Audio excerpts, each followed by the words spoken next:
Olá, aqui é o professor Ney e hoje eu vou falar sobre ponto de equilíbrio. O ponto de equilíbrio pode ser definido como a venda mínima necessária para que a empresa gere recursos financeiros suficientes para cobrir todos os custos e despesas. Ao longo dessa videoaula, nós vamos analisar o comportamento dos custos e despesas fixos e variáveis. Vamos analisar a relação entre a receita, custos e despesas totais e vamos calcular e analisar o ponto de equilíbrio contábil, ponto de equilíbrio financeiro e o ponto de equilíbrio econômico. Analisando o comportamento dos custos e das despesas fixas, em relação ao volume de produção e de vendas da empresa, nós podemos observar, por meio desse gráfico, que, independentemente do volume de produção e vendas, o valor do custo fixo ele vai ser o mesmo. Então, custos e despesas fixas são valores que não se alteram em função de aumentos ou reduções no volume de produção e vendas. Bom, apesar dessa definição, os custos e despesas fixas, eles não vão ser fixos indefinidamente, ou seja, em algum momento esses valores eles podem sim sofrer alterações. Por exemplo, se ocorrer um aumento nos custos ou despesas fixas, o que vai acontecer? No caso de acréscimo nos valores desses gastos, nós podemos representar esse aumento como um salto no patamar do valor total dos custos e despesas da empresa. Como exemplo, eu posso citar o aumento de aluguel. Se no contrato de aluguel é previsto um aumento do valor mensal a ser pago, o aumento desse aluguel vai gerar um salto no valor total dos custos ou despesas fixas.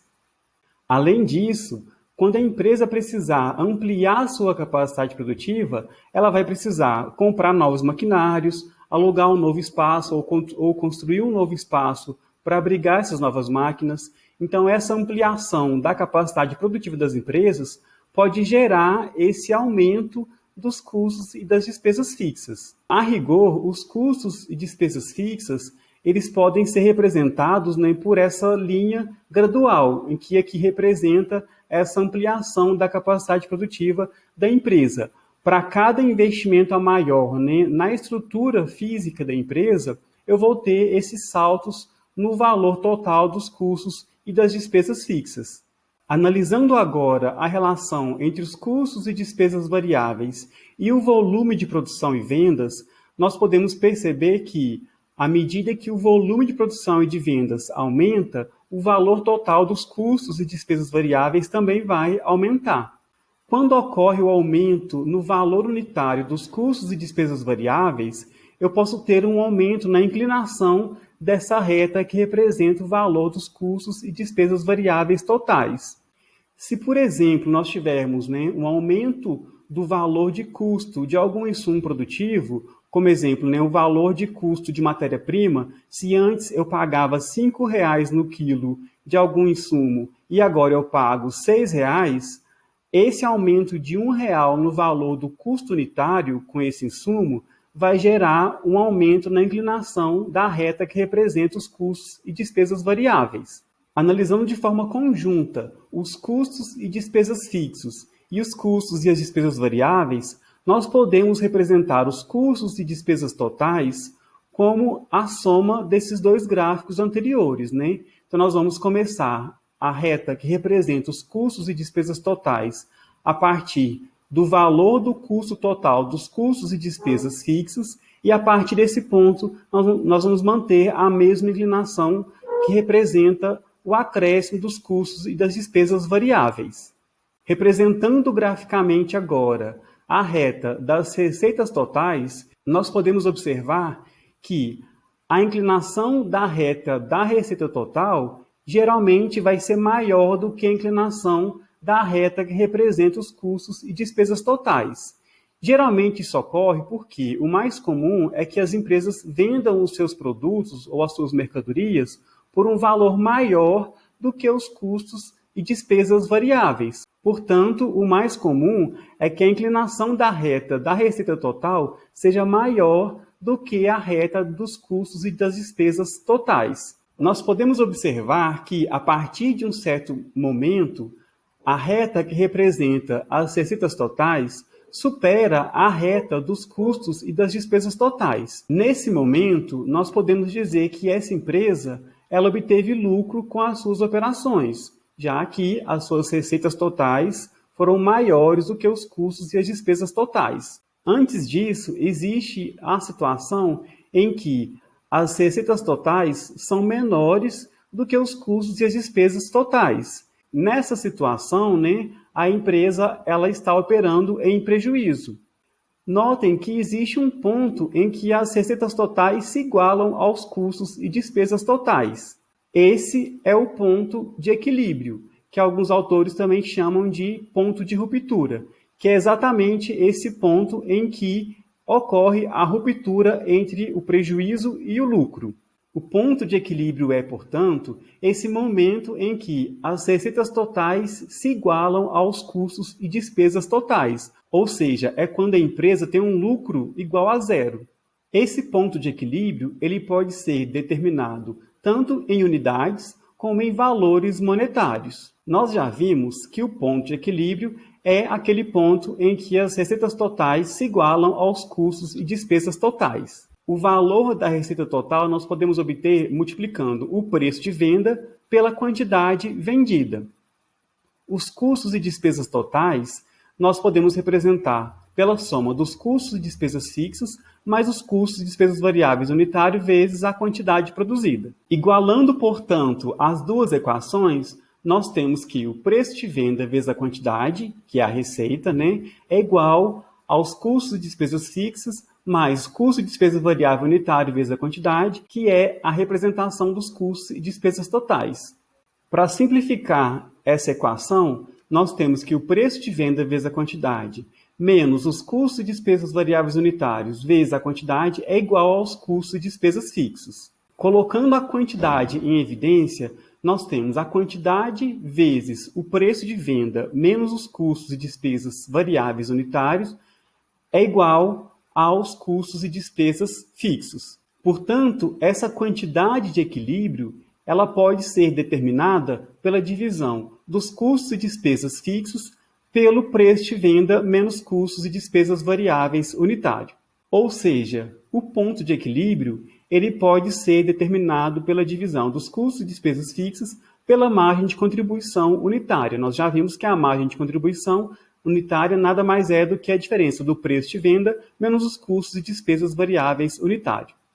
Considerando uma empresa que fabrica um único produto, ela registrou em determinado mês a produção e vendas de 5.000 unidades, o preço de venda é R$10 cada unidade, o total dos custos e despesas fixos somaram R$27.000 por mês, os custos e despesas variáveis somaram R$ 2,50 por unidade. Nesse caso, qual que é o ponto de equilíbrio dessa empresa? Dividindo aqui R$27.000 de custos e despesas fixas por R$ 7,50, que é a margem de contribuição unitária, ou seja, é a diferença de R$10, que é o preço de venda, menos R$ 2,50 de custos e despesas variáveis, nós temos a margem de contribuição de R$ 7,50. Então, o custo de despesas fixas de 27.000 dividido por 7,50, que é a margem de contribuição unitária, nós temos um ponto de equilíbrio de 3.600 unidades. O que significa esse ponto de equilíbrio de 3.600 unidades? Se a empresa vender exatamente esse volume de 3.600 unidades, essa empresa vai ter um lucro igual a zero. Ou seja, vendendo essa quantidade, ela vai igualar o total da sua receita com o total dos custos e de despesas. Para cada unidade adicional que a empresa vender, além dessas 3.600 unidades, ela vai somar R$ 7,50 de lucro, que é exatamente o valor da margem de contribuição. Notem que, com o volume de vendas até 3.600, a empresa não vai ter lucro e não vai ter prejuízo. Vendendo menos que 3.600 unidades, ela vai ter prejuízo, porque ela não vai conseguir recursos suficientes para cobrir todos os seus custos de produção e as suas despesas. Vendendo mais que 3.600 unidades, para cada unidade adicional vendida, ela vai ter um acréscimo no seu lucro de R$ 7,50, uma vez que ela já cobriu todos os seus custos fixos e as suas despesas fixas Cada unidade que ela vender além das 3.600 unidades, ela vai conseguir de ganho, né, de lucro, R$ 7,50. Um outro conceito relacionado ao ponto de equilíbrio é o conceito de margem de segurança. A margem de segurança é aquela redução máxima possível nas vendas que não resulte em prejuízo. No caso dessa empresa, como ela vende atualmente 5.000 unidades por mês, nós podemos falar que a margem de segurança dela é de 1.400 unidades. Então, ela pode deixar de vender até, no máximo, 1.400 unidades, de forma que ela não tenha prejuízo no período. A margem de segurança também pode ser determinada em termos percentuais. Então, dividindo aqui 1.400 unidades pela sua venda atual, né, ela pode perder até 28% no seu volume de vendas sem incorrer em prejuízo no período. Nós temos diferentes conceitos para ponto de equilíbrio. Nós temos o ponto de equilíbrio contábil, que é aquele em que a margem de contribuição total é capaz de cobrir todos os custos e despesas fixas do período. Então, esse ponto de equilíbrio que nós definimos anteriormente, ele é o ponto de equilíbrio contábil. Como o ponto de equilíbrio é uma medida gerencial, cada empresa pode adaptar esse ponto de equilíbrio da forma que melhor atenda a sua necessidade de informação. Nós vamos encontrar na literatura autores que definem o ponto de equilíbrio contábil como a divisão dos custos e despesas fixas menos os juros pela margem de contribuição unitário. Notem que alguns autores excluem o pagamento de juros do total dos custos e despesas fixas. Bom, mas nesse exemplo aqui nós não temos informações relacionadas a juros, né? Portanto, o ponto de equilíbrio são aquelas 3.600 unidades que nós calculamos anteriormente. Um outro conceito de ponto de equilíbrio é o ponto de equilíbrio econômico, que é aquele em que a margem de contribuição total é capaz de cobrir também o custo de oportunidade do capital investido na empresa, além de todos os custos e despesas fixas do período. Esse conceito de ponto de equilíbrio leva em consideração que a empresa deve vender, além daquela quantidade mínima necessária para quitar todos os custos fixos e as despesas fixas, a empresa deve vender uma quantidade adicional para remunerar pelo capital que foi investido na empresa. Ou seja, nós vamos somar o custo de oportunidade pelo capital investido pelos sócios. O custo de oportunidade traz aquela ideia de que os investidores eles têm outras possibilidades de investimento e eles optaram por investir na empresa. Então, o custo de oportunidade é aquele retorno mínimo exigido pelos sócios. Considerando nesse nosso exemplo que o custo de oportunidade é de 3% ao mês, é o retorno mínimo exigido pelos sócios dessa empresa. E eles exigem, portanto, 3% ao mês sobre o capital investido. O capital investido foi de R$100.000, ou seja, eles exigem um retorno mínimo de R$3.000 por mês. O ponto de equilíbrio econômico vai ser, portanto, 27.000 de custo de despesas fixas mais R$3.000 de custo de oportunidade dividido por 7,50. Então, o ponto de equilíbrio econômico vai ser de 4.000 unidades.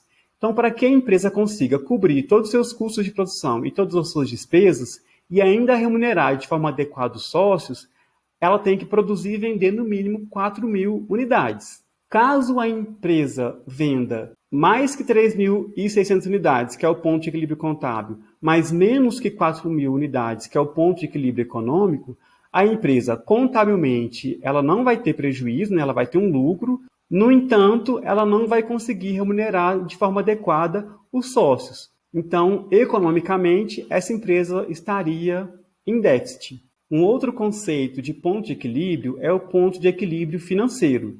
Ele é calculado considerando apenas os gastos que geram desembolso no período, ou seja, excluem-se os custos e despesas com depreciação, amortização e exaustão de ativos. Essa exclusão acontece porque esses gastos são gastos não desembolsáveis. São despesas ou custos reconhecidos pela contabilidade, mas que não geram saída de caixa para a empresa. Para calcular o ponto de equilíbrio financeiro, nós vamos diminuir do total dos custos e despesas fixas o valor da depreciação e esse resultado nós vamos dividir pela margem de contribuição unitária. Alguns autores sugerem que, além da exclusão da depreciação, amortização e exaustão de ativos, no cálculo do ponto de equilíbrio financeiro, deve-se somar o valor dos juros pagos e da amortização de empréstimos.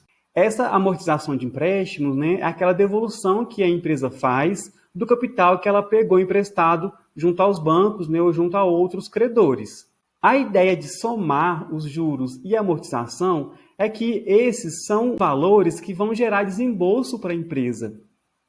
Se nós considerarmos nesse exemplo que a depreciação ela totalize R$6.000 por mês e esses R$6.000 eles já estão incluídos nos custos e nas despesas fixas.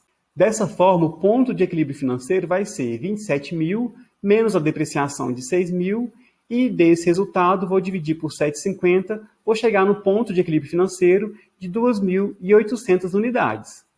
Percebam que o ponto de equilíbrio financeiro resultou num volume menor de unidades. Isso significa que, se a empresa vender 2.800 unidades, ela vai estar incorrendo em prejuízo contábil. No entanto, ela não terá dificuldades em honrar com seus pagamentos, uma vez que nós já excluímos a depreciação por ser um gasto que não gera desembolso para a empresa. Com esse exemplo, nós encerramos por aqui e até a próxima!